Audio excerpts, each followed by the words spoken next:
Vad är känslan när du stannar här framför paddeln och slår Scorpions? Det här är inte spänt på höra där. Ja. Det är otroligt spännande alltid. Det är otroligt god atmosfär och gott väder. Är det rävliga spänter? Är det rävliga spänter om?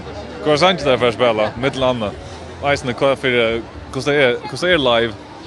Tror att jag vet jag har inte uppleva jag har alltid ett av största namnen som jag har upplevt ta det här över. Det är otroligt födelse att man börjar lusta dem som 1 år gammal och starta ur Klaxvik och alla stövna gör och lusta till Scorpions. Det blir det något speciellt. Några särskilt läd kunde också ha rört. Jag hoppas där börjar vi rocka like a hurricane. Det är det. Ja, wind of change. Det är. Ja. Ja. Det är det bästa, men det här var flera ordentliga goda. Till stannar bara framför paddeln till Scorpions glädjegang. Ja, det gör vi. Mega!